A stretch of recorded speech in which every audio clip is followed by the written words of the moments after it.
প্রিয় গ্রাম পুলিশ ভাই ও বোনেরা, আসসালামু আলাইকুম। আশা করি আপনারা সকলেই ভালো আছেন।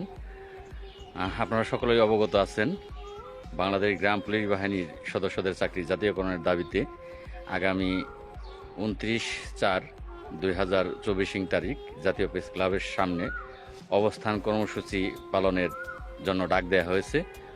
উক্ত অবস্থান কর্মসূচিতে তীব্র গরমের কারণে যারা বৃদ্ধ গ্রাম পুলিশ আছেন তাদেরকে ঢাকায় না আসার জন্য অনুরোধ করা হচ্ছে।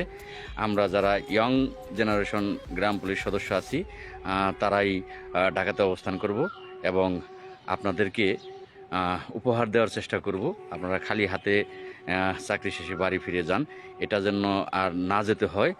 আর অল্প বেতনে কোনোভাবেই দিন পার করে দায়িত্ব পালন করতে হয়, সেটা যেন না করতে হয়। আমরা অবশ্যই ইনশাল্লাহ জাতীয়করণ নিয়ে ঘরে ফিরব, এই আশা ব্যক্ত করছি।